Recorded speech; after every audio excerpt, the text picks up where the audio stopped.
जब दो पक्षों के बीच मारपीट होता है तो एक पक्ष थाना पहुंचकर मारपीट का सूचना देकर एफआईआर करवा देता है। पुलिस वाले सूचना के आधार पर धारा लगाते हैं और आगे की कार्रवाई शुरू कर देते हैं।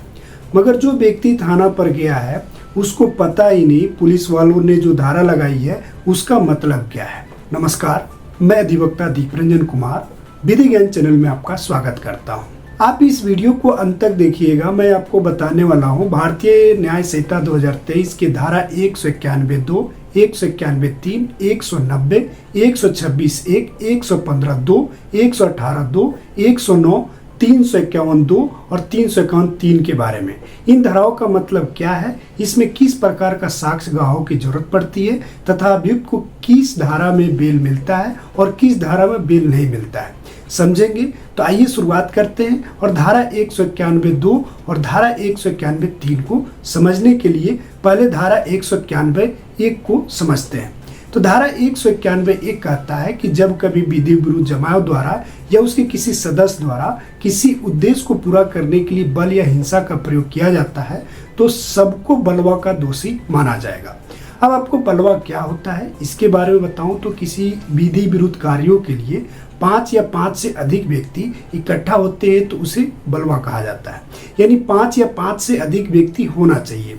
5 से कम लोग होते हैं तो धारा 191(2) या 3 नहीं लगाया जा सकता।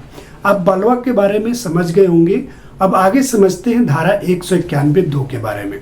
तो धारा 191(2) कहता है जो बलवा का दोषी होगा उसे 2 वर्ष तक का जेल का सजा होगी तथा जुर्माने भी लग सकता है। और धारा 191(3) कहता है अगर बलवा में खतरनाक हथियार का इस्तेमाल किया गया है तो उसे 5 वर्ष तक का जेल का सजा होगा तथा जुर्माने भी लग सकता है। धारा 191(2) और धारा 191(3) संज्ञेय अपराध की श्रेणी में आता है, इसलिए पुलिस को सूचना मिलते ही एफआईआर करना होता है। और धारा 191(2) और धारा 191(3) जमानती अपराध की श्रेणी में आता है। इसका मतलब है अभियुक्त को इस अपराध में हाथों हाथ जमानत देना है। अभियुक्त को गिरफ्तार करके जेल नहीं भेज सकते। अगला है धारा 190। धारा 190 कहता है कि किसी विधि विरुद्ध जमाव में कोई अपराध घटित होता है तो सबको बराबर का हिस्सेदार समझा जाएगा, बराबर का सजा होगी। इसलिए इस धारा को लगाया जाता है। अगला है धारा 126(1). धारा 126(1) कहता है कोई व्यक्ति अन्य व्यक्ति को बाधा डालता है कि उस व्यक्ति को उस दिशा में जाने का अधिकार नहीं है जबकि उसका पूर्ण अधिकार है तो उसे 1 महीने तक जेल या जुर्माने से दंडित किया जाएगा। उदाहरण के तौर पे समझते हैं, ए नामक व्यक्ति को सड़क पर जाने का अधिकार है मगर बी नामक व्यक्ति ए नामक व्यक्ति को उस सड़क से जाने में अवरोध करता है, उसे रोकता है, तो बी नामक व्यक्ति जो है वह धारा 126(1) का अपराध करता है। धारा 126(1) जो है संज्ञेय अपराध की श्रेणी में आता है, इसलिए पुलिस को सूचना मिलते ही एफआईआर करना होगा। और धारा 126(1) जमानती अपराध की श्रेणी में आता है। इसका मतलब है अभियुक्त को इस अपराध में हाथों हाथ जमानत देना है। अभियुक्त को इस धारा में गिरफ्तार करके जेल नहीं भेज सकते हैं।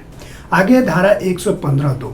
धारा 115(2) कहता है कि कोई व्यक्ति किसी अन्य व्यक्ति को थप्पड़, मुक्का या अन्य साधनों से शारीरिक पीड़ा पहुंचाता है तो 1 वर्ष तक जेल या 1000 रुपये का जुर्माना होगा। धारा 115(2) असंज्ञेय अपराध की श्रेणी में आता है, इसलिए पुलिस अदालत के परमिशन मिलने के बाद ही मामले को दर्ज करेगी। धारा 115(2) जमानतीय अपराध की श्रेणी में आता है। इसका मतलब है अभियुक्त को इस अपराध में हाथों हाथ जमानत देना है। अभियुक्त को इस धारा में गिरफ्तार करके जेल नहीं भेज सकते हैं। आगे धारा 118(2). तो धारा 118(2) कहता है कि जो कोई किसी को खतरनाक हथियार से गंभीर चोट पहुंचाता है तो आजीवन जेल या कम से कम 1 वर्ष से लेकर 10 वर्ष तक जेल और जुर्माने से दंडित किया जाएगा। इस धारा में खतरनाक हथियार से शरीर का कोई अंग टूट जाता है या कट जाता है या कोई विषैले वस्तु जान खतरा में पड़ जाती है किसी विषैले वस्तु से, या खतरनाक हथियार से पीड़ित व्यक्ति 20 दिन से ज़्यादा अस्पताल में भर्ती रहता है तो इस धारा में उस व्यक्ति को अपराध माना जाता है, उसे सजा होगी। धारा 118(2) जो है संज्ञेय अपराध की श्रेणी में आता है, इसलिए पुलिस को सूचना मिलते एफआईआर करना होगा। और धारा 118(2) अजमानती अपराध की श्रेणी में आता है, इसलिए पुलिस को सूचना मिलते ही एफआईआर दर्ज करने के बाद अभियुक्त को गिरफ्तार करके जेल भेजना है। आगे है धारा 109।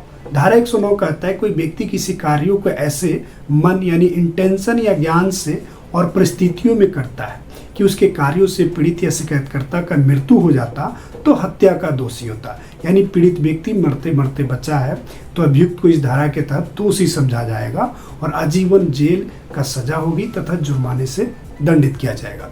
धारा 109 संज्ञेय अपराध की श्रेणी में आता है, इसलिए पुलिस को सूचना मिलते ही एफआईआर करना होगा। और धारा 109 अजमानती अपराध की श्रेणी में आता है, इसलिए पुलिस को सूचना मिलते एफआईआर दर्ज करने के बाद अभियुक्त को गिरफ्तार करके जेल भेजना है। आगे देखेंगे धारा 351(2).